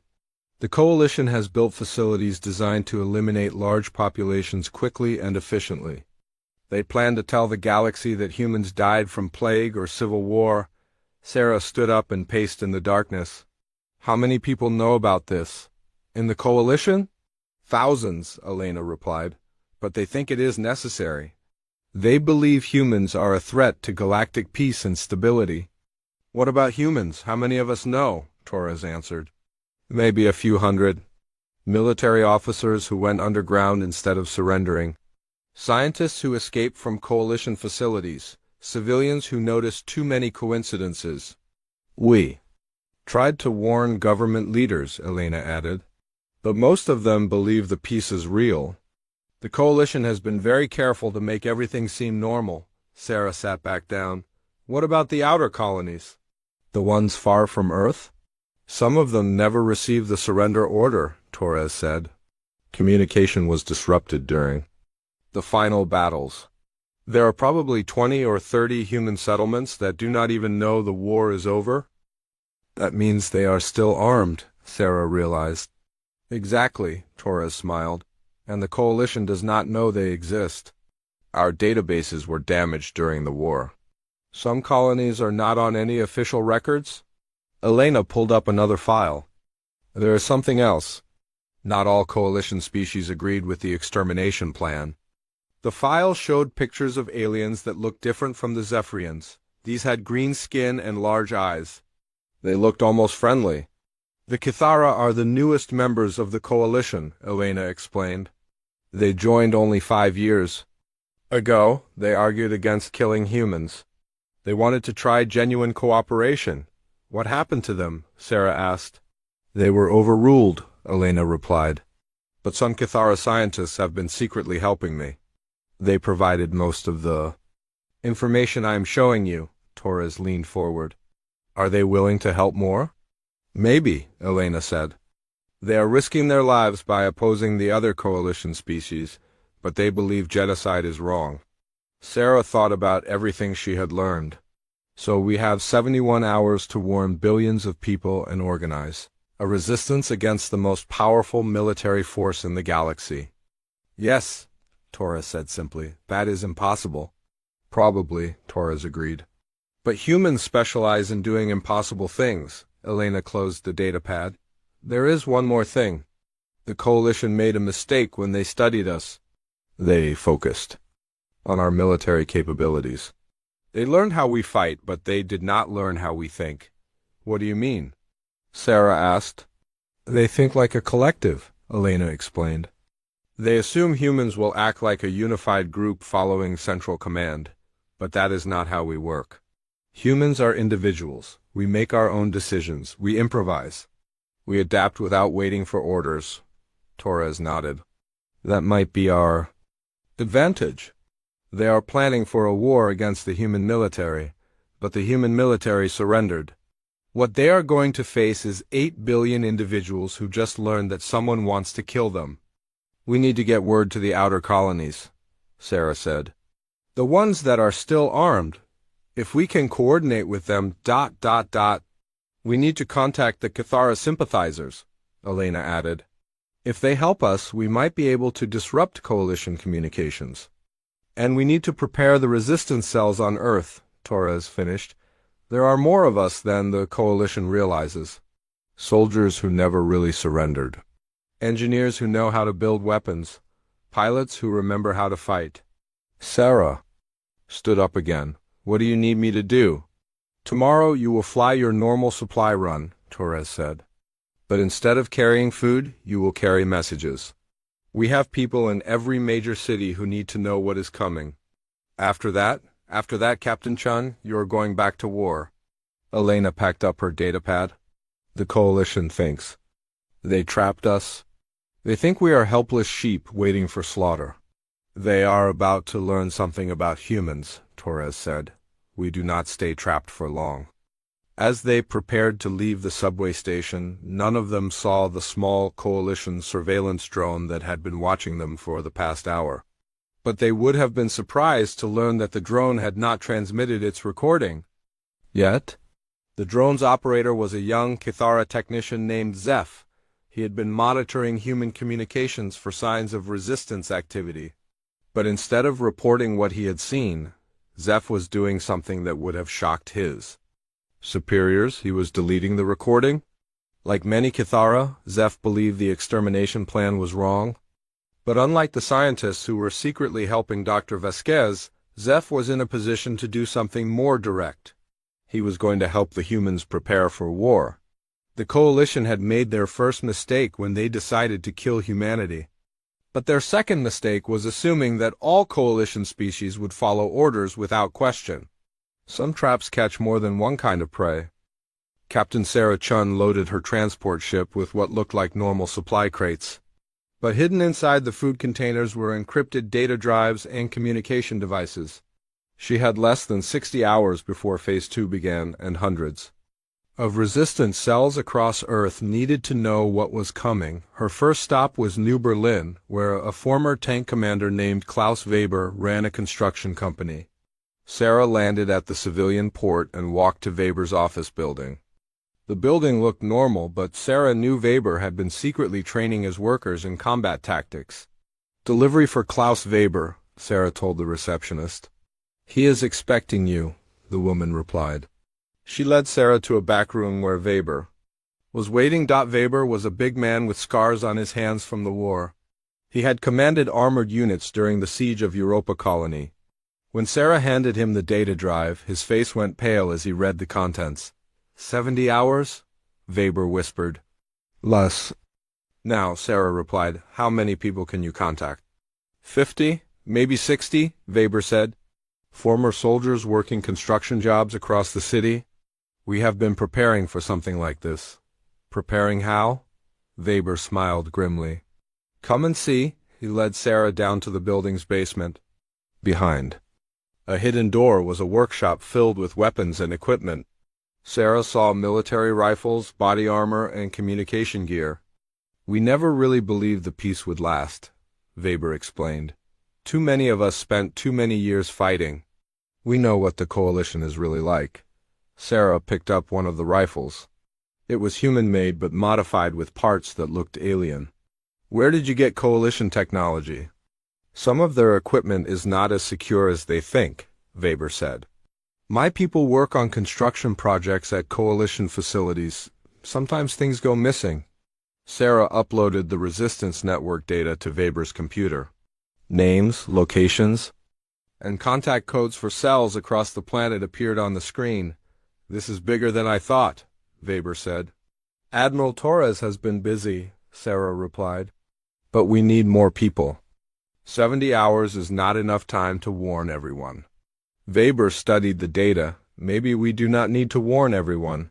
Maybe we just need to warn the right people. He pointed to locations marked in red on the map. These are key infrastructure points. Power plants, communication centers, transport hubs.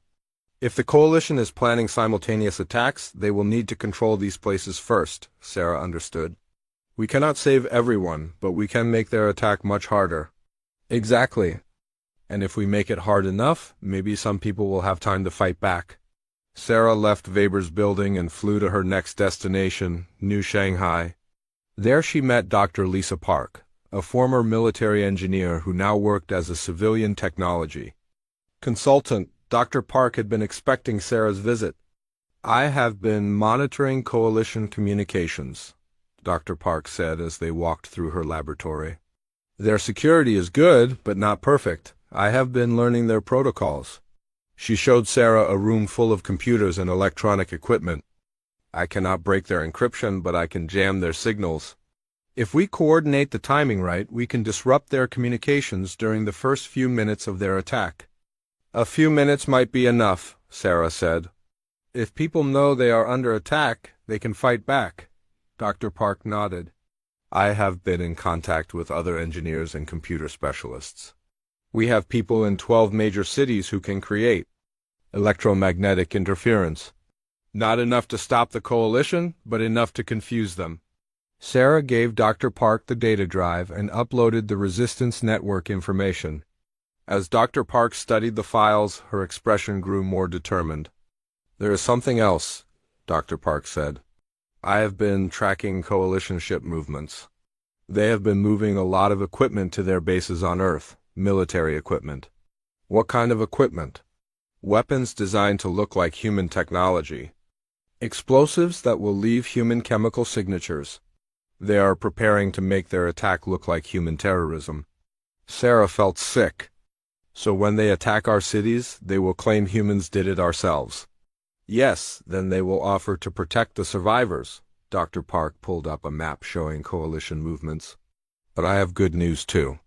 They are concentrating their forces at major population centers.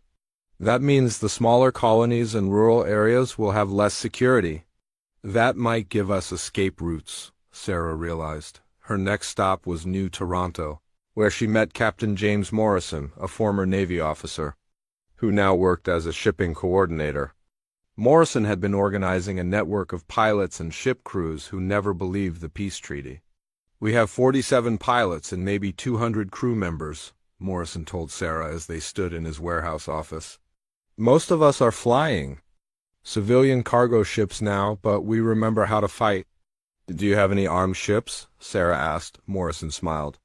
Officially, no. Unofficially, some of us have been modifying our ships, adding armor plating, installing weapon mounts that look like cargo equipment. The coalition inspectors are not as thorough as they think. He showed Sarah around the warehouse.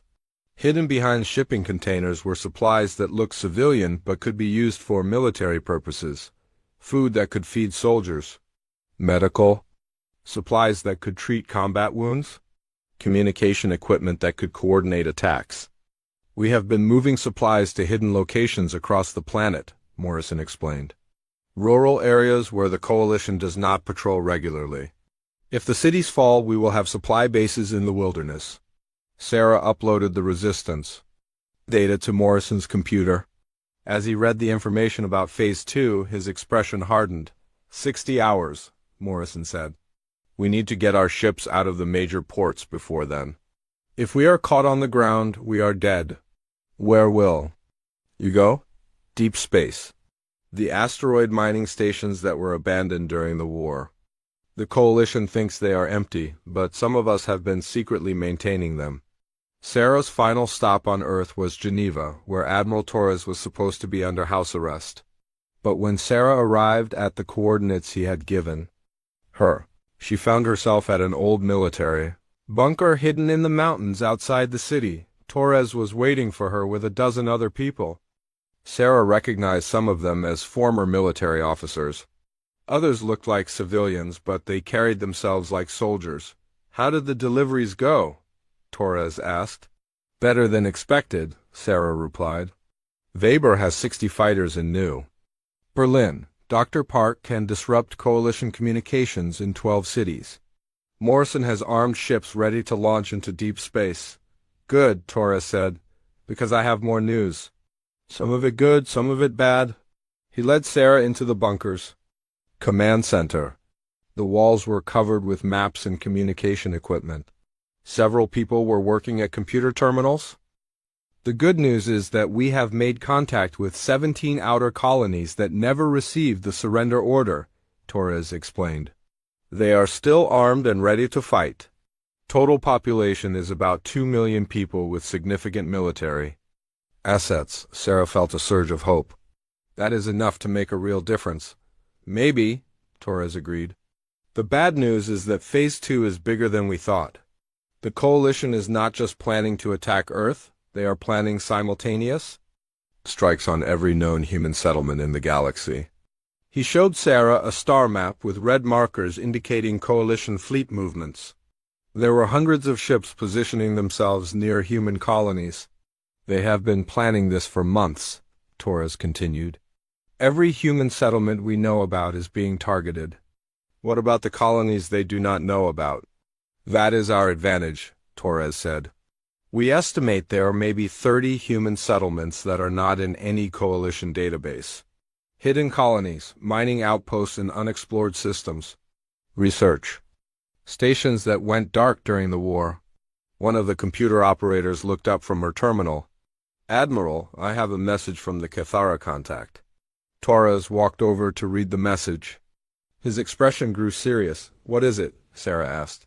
Our Cathara allies have discovered something, Torres said. The coalition is not just planning to eliminate humans. They are planning to eliminate the Cathara too. Sarah stared at him. What? The other coalition species have decided that the Cathara are too sympathetic to humans, Torres explained. After they finish with us, they plan to declare the Cathara a corrupted species and eliminate them as well. So the Cathara have no choice but to help us, Sarah realized. Exactly. Enemy of my enemy and all that? Torres pulled up another file. They are offering us more than just intelligence now. They are offering ships and weapons. The computer operator spoke again. Admiral, there is more. The Cathara say they can disable coalition communication systems for up to 30 minutes during Phase 2, but only if we can coordinate our attacks to match their sabotage. Torres looked at Sarah. 30 minutes of communication blackout. That might be enough time to warn the major colonies and organize a coordinated response. Or it might be enough time to launch our own attack, Sarah suggested. That is exactly what I was thinking, Torres smiled. The coalition expects us to be defenseless victims. They are not prepared for us to fight back. Sarah studied the star map. What do you need me to do? Tomorrow you are going to make the most important cargo run of your life, Torres said. We need you to fly to the Titan station in the outer system. It is one of the hidden colonies the Coalition does not know about. They have a small but well-armed fleet. You want me to bring them into the fight? I want you to coordinate with them, Torres corrected. We are going to turn their Phase 2 into Phase 1 of our own operation. As Sarah prepared to leave the bunker, Torres handed her a small device. This is a quantum communicator. It is linked to the Cathara resistance network. When Phase 2 begins, you will be able to coordinate with all our allies across the galaxy. Sarah looked at the device. How many allies do we have? Not enough, Torres admitted. But maybe enough to survive. And if we survive, we can fight. Back. As Sarah flew home through the night sky, she saw Coalition patrol ships moving in new patterns. They were taking positions around major cities and military installations. Phase 2 was getting closer. But for the first time since learning about the Coalition's plan, Sarah felt something besides fear. She felt hope. The Coalition had made a mistake when they assumed humans would die quietly. They had made an even bigger mistake when they decided to betray their own allies. Tomorrow, the real war would begin. Not the war the Coalition was planning, but the war humanity was going to give them. Far below her ship, in hidden bunkers and secret meeting places across Earth, hundreds of humans were preparing for battle. They had been trapped once by the peace treaty, but they would not be trapped again. The Coalition was about to learn something important about humans. When you corner a dangerous animal, it does not become helpless. It becomes desperate. And desperate humans were the most dangerous creatures in the galaxy. Captain Sarah Chun flew her ship through the darkness toward Titan Station. The hidden colony was built inside one of Saturn's moons, far from any Coalition patrol routes. As she approached the docking bay, Sarah saw something that made her heart race with hope. Ships, dozens of them. Human warships that were supposed to have been destroyed or surrendered months ago. Commander Rachel Torres, the Admiral's daughter, met Sarah at the airlock. Rachel had been commanding Titan Station since the peace treaty was signed. Like her father, she had never believed the Coalition's promises. Sarah, Rachel said as they walked through the station corridors, Dad's message said you have 36 hours before hell breaks loose. Less than that now, Sarah replied. The Coalition is moving their ships into final position. Phase 2 starts in 32 hours. Rachel led Sarah to the station's command center. The room was full of people working at computer terminals and communication equipment. Sarah saw star maps showing ship movements across human space. How many ships do you have? Sarah asked. 43 combat vessels, Rachel replied. Nothing huge, but all of them are armed and ready. Plus we have about 1,500 personnel who know how to fight. Sarah looked at the star map. Is that enough to make a difference? By itself? No, Rachel admitted. But we are not by ourselves anymore. She pointed to different locations on the map. We have made contact with 6 other hidden colonies. The mining station at Ceres has 20 ships. The research outpost at Volf 359 has 12. The refinery at Kepler Station has 30. That is over 100 ships, Sarah realized. And all of them are angry, Rachel said grimly. The Coalition tried to make us disappear, but we have been talking to each other, planning, preparing. Communication officer looked up from the station. Commander, we are receiving a message from Admiral Torres on Earth. Put it through, Rachel ordered. Admiral Torres appeared on the main screen. He looked tired but determined. Rachel, Sarah, I hope you are both ready for this. As ready as we can be, Dad, Rachel replied. Good, because the timeline just moved. Up, Torres said. Our Cathara allies say the Coalition is starting Phase 2 early. We have 18 hours, not 32. Sarah felt her stomach drop.